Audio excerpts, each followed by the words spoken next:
Hi welcome back to my channel.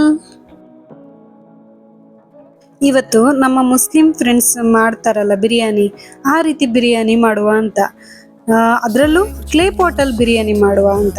ಹೇಗೆ ಮಾಡೋದು, ಏನು ಮಾಡೋದು ನೋಡ್ಕೊಂಡು ಬರೋಣ ಬನ್ನಿ. ಆ್ಯಕ್ಚುಲಿ ಕೆಲವರು ಇದನ್ನು ಚಿಕನ್ ಪುಲಾವ್ ಅಂತ ಕರೀತಾರೆ, ಕೆಲವರು ಬಿರಿಯಾನಿ ಅಂತ ಕರೀತಾರೆ. ಏನಾದರೂ ಕರ್ಕೊಳ್ಳಿ, ನಮಗೆ ಟೇಸ್ಟ್ ಸಿಕ್ಕಿದ್ರೆ ಸಾಕಲ್ವಾ. ಫಸ್ಟ್ ಗ್ಯಾಸ್ ಫ್ಲೇಮ್ ಮೀಡಿಯಮಲ್ಲಿಟ್ಟು ಒಂದು ಸಣ್ಣ ಪೀಸ್ ಚಕ್ಕೆ, ಒಂದು ಸ್ಟಾರ್ ಹೂವು, ಒಂದು ಬ್ಲ್ಯಾಕ್ ಎಲೈಚಿ ಅಥವಾ ಕಾಡೆ ಏಲಕ್ಕಿ ಅಂತ ಏನು ಕರಿತೀವಿ ಅದು, ಎರಡೆರಡು ಲವಂಗ, ಒಂದು ಸ್ಟಾರ್ ಹೂವು, ಇಷ್ಟನ್ನು ಹಾಕಿ ಸ್ವಲ್ಪ ಫ್ರೈ ಮಾಡಿ ನಂತರ ಒಂದು ದೊಡ್ಡ ಈರುಳ್ಳಿಯನ್ನು ಉದ್ದುದಾಗಿ ಹೆಚ್ಚಿಕೊಂಡು ಹಾಕೊಂಡಿದ್ದೇನೆ. ಈಗ ಈರುಳ್ಳಿ ಸ್ವಲ್ಪ ಕೆಂಪು ಆಗುವವರೆಗೆ ಫ್ರೈ ಮಾಡೋಣ. ಈಗ ಇದು ಫ್ರೈ ಆಗುವಾಗ ಕಲ್ಲು ಹೂವು ಅಂತ ಹೇಳ್ತೇವೆ, ಅದು ಸಿಗುತ್ತೆ ನಿಮಗೆ ಬಿರಿಯಾನಿ ಅಂಗಡಿಗಳಲ್ಲೆಲ್ಲ. ಅದು ಒಂದು ಸ್ವಲ್ಪ ಹಾಗೆ 2 ಟೀ ಸ್ಪೂನ್ ಕಸೂರಿ ಮೆಥಿನ ಹಾಕಿ ಫ್ರೈ ಮಾಡ್ಕೊಳ್ಳೋಣ. ನೀವು ಬೇಕಿದ್ರೆ ಈರುಳ್ಳಿ ಹಾಕೋಕ್ಕಿಂತ ಮುಂಚೆನೆ ಆಯಿಲಲ್ಲಿ ಇದೆರಡನ್ನ ಫ್ರೈ ಮಾಡ್ಬೋದು. ಈ ಕಲ್ಲು ಹೂವು ಅನ್ನೋದು ತುಂಬ ಟೇಸ್ಟ್ ಕೊಡುತ್ತೆ ಬಿರಿಯಾನಿಗೆ. ಇದು ಫ್ರೈ ಆಗುವಾಗ ನಾನು 1 ಹಿಡಿ ಆಗುವಷ್ಟು ಮೆಂತ್ಯ ಸೊಪ್ಪು ಮತ್ತು 3 ರಿಂದ 4 ಟೀ ಸ್ಪೂನ್ ಸಬ್ಸಿಗೆ ಸೊಪ್ಪು ಯೂಸ್ ಮಾಡ್ತಾ ಇದ್ದೇನೆ. ಹೌದು, ಸಬ್ಸಿಗೆ ಸೊಪ್ಪು ನೀವು ವಡೆ ಎಲ್ಲ ಮಾಡುವಾಗ ಹಾಕ್ತಿರಲ್ಲ, ಅದೇನೆ ತುಂಬ ಟೇಸ್ಟ್ ಕೊಡುತ್ತೆ ಇದು. ಅದನ್ನು ಸ್ವಲ್ಪ ಹಾಕೊಂಡಿದ್ದೇನೆ. ಮತ್ತು ಇವೆರಡು ಉಂಟಲ್ಲ, ಚೆನ್ನಾಗಿ ಆಯಿಲಲ್ಲಿ ಈರುಳ್ಳಿ ಜೊತೆ ಫ್ರೈ ಆಗಬೇಕು, ಹಾಗಾದರೆ ಮಾತ್ರ ಆ ಮೆಂತ್ಯ ಸೊಪ್ಪಿನ ಕಹಿ ಬಿಡುತ್ತೆ. ಇದು ನೋಡಿ, ಈಗ ಫ್ರೈ ಆಗಿದೆ. ಈ ಟೈಮಲ್ಲಿ ನಾನು 4 ರಿಂದ 5 ಟೀ ಸ್ಪೂನ್ ಅಷ್ಟು ಶುಂಠಿ ಬೆಳ್ಳುಳ್ಳಿನ ಜಜ್ಜಿ ಹಾಕ್ತಾ ಇದ್ದೇನೆ. ಪೇಸ್ಟ್ ಅಲ್ಲ, ಜಜ್ಜಿ ಹಾಕ್ತಾ ಇದ್ದೇನೆ. ಆಗ ಅದು ಫ್ರೆಶ್ನೆಸ್ ಇರುತ್ತಲ್ಲ, ಅದರ ಟೇಸ್ಟೇ ಬೇರೆ.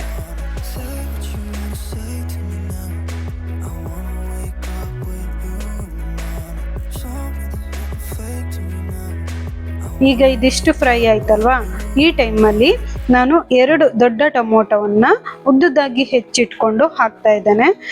ಟೊಮೊಟೊ ಒಳ್ಳೆ ಸ್ಮ್ಯಾಶ್ ಆಗಿ ಚೆನ್ನಾಗಿ ಬೆಂದು ನಂತರ ಏನಂತ ಹೇಳ್ತೀವಿ, ಈಗ ನಾವು ಏನು ಆಯಿಲ್ ಹಾಕಿದ್ದೀವಿ ಅಲ್ಲ, ಅದು ಸ್ವಲ್ಪ ಬಿಡಬೇಕು, ಅಲ್ಲಿವರೆಗೆ ನಾವು ಫ್ರೈ ಮಾಡಬೇಕು.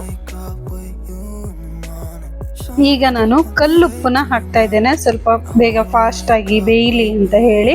ಮತ್ತೆಂತ ಗೊತ್ತಾ, ಕಲ್ಲುಪ್ಪು ಹಾಕಿದಾಗ ಆ ಮಸಾಲೆನೂ ಕೂಡ ಉಪ್ಪು ಹೀರ್ಕೊಳುತ್ತಲ್ಲ, ಆಗ ಮಸಾಲೆ ತುಂಬ ಟೇಸ್ಟಿಯಾಗಿರುತ್ತೆ. ನೀವು ಆಮೇಲೆ ಕೂಡ ಹಾಕಿದ್ರೂ ಓಕೆ, ಆದರೆ ಮಸಾಲೆ ಫ್ರೈ ಆಗುವಾಗ ಸ್ವಲ್ಪ ಉಪ್ಪು ಹಾಕಿದ್ರೆ ಬೇಗನೂ ಬೇಯುತ್ತೆ ಮತ್ತು ಮಸಾಲೆ ಉಪ್ಪು ಹೀರ್ಕೊಂಡು ಟೇಸ್ಟಿ ಆಗುತ್ತೆ. ಓಕೆ, ಇದು ಫ್ರೈ ಆಯಿತು. ಈಗ ಈ ಟೈಮಲ್ಲಿ 3 ಟೇಬಲ್ ಸ್ಪೂನ್ ಆಗುವಷ್ಟು ಕೊತ್ತಂಬರಿ ಸೊಪ್ಪು ಮತ್ತು ಪುದೀನ ಸೊಪ್ಪು ಎರಡನ್ನು ಮಿಕ್ಸ್ ಮಾಡಿ ಹಾಕಿದ್ದೇನೆ. ಸ್ವಲ್ಪವೇ ಸ್ವಲ್ಪ ಸಾಕು, ತುಂಬ ಹಾಕೋದು ಬೇಡ. ಈಗ ಸ್ವಲ್ಪ ಮಿಕ್ಸ್ ಮಾಡಿದ್ಮೇಲೆ ಅದನ್ನು 1 ಟೇಬಲ್ ಸ್ಪೂನ್ ಆಗುವಷ್ಟು ಚಿಲ್ಲಿ ಪೌಡರ್, 1 ದೊಡ್ಡ ಟೇಬಲ್ ಸ್ಪೂನ್ ಆಗುವಷ್ಟು ಧನಿಯಾ ಪೌಡರ್ ಮತ್ತು ಅರ್ಧ ಟೀ ಸ್ಪೂನ್ ಗರಂ ಮಸಾಲ, ಸ್ವಲ್ಪ ಅರಿಶಿಣ, ಇಷ್ಟನ್ನು ಹಾಕಿ ಒಳ್ಳೆ ಮಿಕ್ಸ್ ಮಾಡುವ. ಸಾರಿ, ಗರಂ ಮಸಾಲ ಹಾಕಿದ ವಿಡಿಯೋ ಕ್ಲಿಪ್ ಮಿಸ್ ಆಗಿದೆ. ಓಕೆ, ನಮ್ಮ ಮಸಾಲೆ ರೆಡಿ ಆಯಿತು. ಈಗ 1/4 kg ಆಗುವಷ್ಟು ಚಿಕನ್ನನ್ನು ಹಾಕ್ತಾ ಇದ್ದೇನೆ.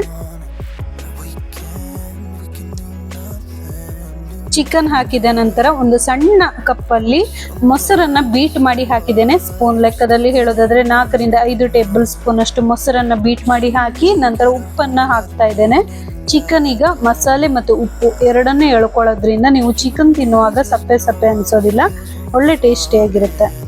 ಬಿರಿಯಾನಿಗೆ ಅಷ್ಟೇ ಅಂತ ಅಲ್ಲ, ಈವನ್ ನೀವು ಕರಿ ಮಾಡುವಾಗ್ಲೂ ಅಷ್ಟೇ ಚಿಕನ್ ಹಾಕಿದಾಗ ಸ್ವಲ್ಪ ಉಪ್ಪನ್ನು ಜಾಸ್ತಿನೇ ಹಾಕಿ, ಅವಾಗೇನಾಗುತ್ತೆ ಚಿಕನ್ ಉಪ್ಪು ಇಳ್ಕೊಳ್ಳುತ್ತೆ, ಅವಾಗ ತುಂಬ ಟೇಸ್ಟಿಯಾಗಿರುತ್ತೆ.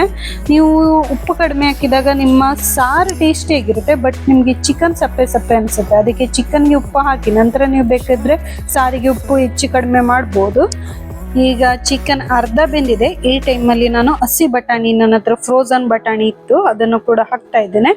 ಕೆಲವರು ಬಟಾಣಿ ಜೊತೆ ಈವನ್ ಆಲೂಗೆಡ್ಡೆನೂ ಕೂಡ ಹಾಕ್ತಾರೆ, ನಾನು ನೋಡಿದ್ದೇನೆ ಕೆಲವು ರೆಸ್ಟೋರೆಂಟಲ್ಲಿ, ಮತ್ತು ಈವನ್ ಸೌದಿಲೂ ಕೂಡ ಹಾಗೆಯೇ ಬಟಾಣಿ ಮತ್ತು ಆಲೂಗೆಡ್ಡೆನ ಹಾಕ್ತಾರೆ.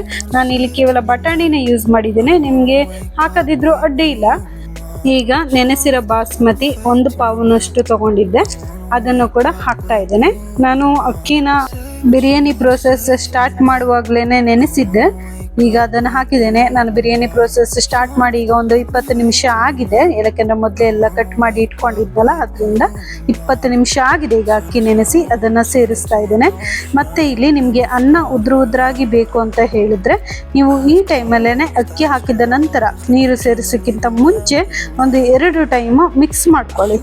ಅಂದರೆ ಅಕ್ಕಿನ ಮಸಾಲೆ ಜೊತೆ ಹುರಿರಿ, ನಂತರ ನೀರು ಹಾಕಿ, ಅವಾಗ ಉದ್ರಾಗಿ ಸಿಗುತ್ತೆ. ಇಲ್ಲ ನಾವು ನೀರನ್ನು ಪರ್ಫೆಕ್ಟಾಗಿ ಹಾಕ್ತೇವೆ ಅಂತ ಹೇಳಿದರೆ ಅಡ್ಡಿ ಇಲ್ಲ. ಈಗ ನೀರನ್ನು ಸೇರಿಸ್ಕೊಳ್ಳಿ. ನಾನಿಲ್ಲಿ 1 ಪಾವು ಅಕ್ಕಿಗೆ 1.5 ಲೋಟದಷ್ಟು ಮಾತ್ರ ನೀರನ್ನು ಹಾಕ್ತಾ ಇದ್ದೇನೆ. ಯಾಕಂದರೆ ಚಿಕನ್ ಕೂಡ ಸ್ವಲ್ಪ ನೀರು ಬಿಟ್ಟಿದೆ.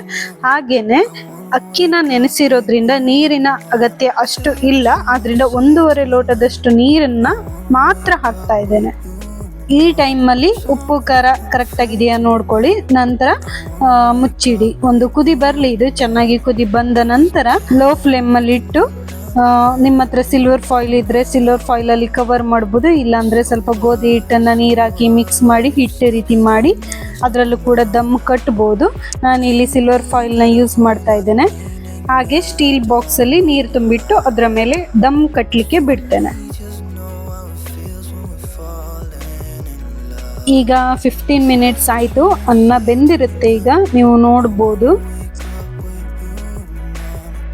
ನೋಡಿ, ಈಗ ಅನ್ನ ಪರ್ಫೆಕ್ಟಾಗಿ ಬೆಂದಿದೆ ಮತ್ತು ಉದ್ರಾಗಿ ಬಂದಿದೆ.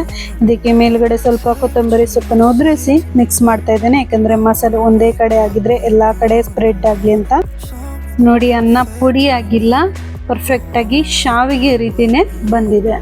ಓಕೆ, ಈಗ ಸರ್ವಿಂಗ್ ಪ್ಲೇಟಲ್ಲಿ ಸರ್ವ್ ಮಾಡುವ. ಇದರ ಜೊತೆಗೆ ಸ್ವಲ್ಪ ಚಿಕನ್ ಅನ್ನ ಫ್ರೈ ಮಾಡಿದೆ, ಕಾಂಬಿನೇಷನ್ ಚೆನ್ನಾಗಿರುತ್ತೆ ಅಂತ. ಓಕೆ ಡಿಯರ್ ಫ್ಯಾಮಿಲಿ, ಇದು ಇವತ್ತಿನ ರೆಸಿಪಿ. ಸಬ್ಸಿಗೆ ಸೊಪ್ಪು ಹಾಕಿದರೆ ಇದ್ಯಾವ ರೀತಿ ಟೇಸ್ಟ್ ಅಂತ ನೀವು ಎಣಿಸ್ತಿರ್ಬೋದು. ಬಟ್ ಟ್ರೈ ಮಾಡಿದ ಮೇಲೆ ಎಲ್ಲ ಗೊತ್ತಾಗೋದು ಯಾವ ರೀತಿ ಇರುತ್ತೆ ಅಂತ. ಸೊ ಟ್ರೈ ಮಾಡಿದ ಮೇಲೆ ನೀವು ನನ್ನ ನೆನೆಸ್ಕೋತೀರಾ ಅಂತ ತಿಳ್ಕೊಳ್ತೇನೆ. ಹಾಗೆ ಈ ವಿಡಿಯೋ ನಿಮಗೆ ಇಷ್ಟವಾದರೆ ನಿಮ್ಮ ಫ್ರೆಂಡ್ಸ್ ಜೊತೆ ಎಲ್ಲರ ಜೊತೆ ಶೇರ್ ಮಾಡಿ, ಲೈಕ್ ಮಾಡಿ, ಸಬ್ಸ್ಕ್ರೈಬ್ ಆಗದೇ ಇರೋರು ಸಬ್ಸ್ಕ್ರೈಬ್ ಮಾಡಿ. ಮುಂದಿನ ವಿಡಿಯೋದಲ್ಲಿ ಸಿಗುವ. Thank you, bye.